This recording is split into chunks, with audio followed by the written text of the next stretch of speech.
Mutton கொத்துக்கறி. இது mutton கொத்துக்கறி. Mutton கொத்துக்கறி, chicken நாட்டுக்கோழி. Chicken நாட்டுக்கோழி. இப்போ இது வந்து முடிய தீர இப்போ பண்ணிக்கிட்டே இருப்பீங்க. இந்த நாட்டுக்கோழியை தீர எத்தனை மணி வரைக்கும்? ஈவினிங் 10 மணி வரைக்கும்.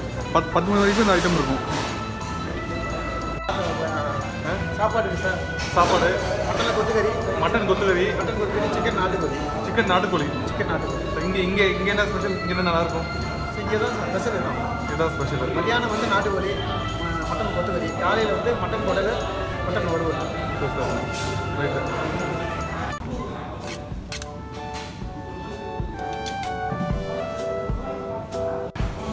அப்படிங்க வச்சுருங்க. கப்பி வரைக்கும். அப்படியா?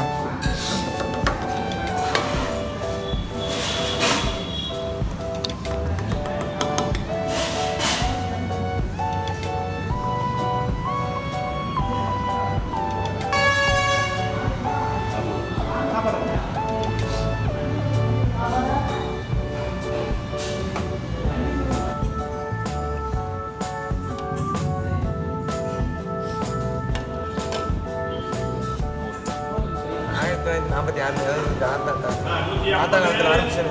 46 ஆரம்பிச்சது. தாத்தா காலத்தில் ஆரம்பிச்சது. சரி சரிண்ணே. காலையில் இட்லி புரோட்டா தோசை. இட்லி புரோட்டா தோசை ரோஸ்ட்டு. குடல் மட்டன். சரி சரிண்ணே. மத்தியானம் மட்டன் பிரியாணி, சாப்பாடு, சிக்கன் கொத்துக்கறி. சிக்கன் கொத்துக்கறி. நைட்டுக்கு வழக்கமான இட்லி புரோட்டா தோசை, சிக்கன் கொத்துக்கறி. ஒரு 8:30 மணிக்கு மேலே வரமிளகா சிக்கன் ரெடியாக. 8:30 மணிக்கு மேலே எதுனே வரமிளகா முடிச்சு. வரமிளகா போட்டு சிக்கன் பண்ணுறீங்க. அது ஒன்று தனியாக ரெடியாக 8:30 மணிக்கு. 8:30 மணிக்கு மேலே. 8:30 மணிக்கு. சரி சார். லீவு நாள் ஏதாச்சும் இருக்குதா? சனிக்கிழமை லீவு. சனிக்கிழமை லீவு. சனிக்கிழமை மற்ற நாள் எல்லாமே இருக்குது. எல்லாம் இருக்குது. சரி சரி.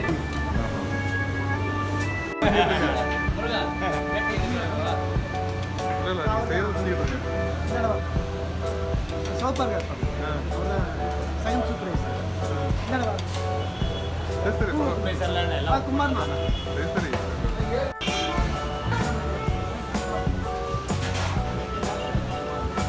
Sunday specialist sir. காலையில் பயங்கர ரஷ்.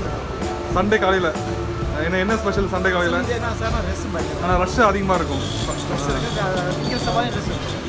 அப்போ இங்கே வந்தால் சண்டே வந்தால் அதிக விசேஷம். நார்மல் நாள் ஒன்று தான் கொஞ்சம் ஸ்லோவாக இருக்கும். மற்ற நாளில் டெய்லி காலையில் எப்பயுமே 8 to 10:30 மணி வரைக்கும் பேசணும். 8 மணி to 10 மணி. 8 மணிக்கு நாங்கள் இளம் போடுறதுக்கு முன்னாடியே வெயிட்டிங்கில் ஆகும்.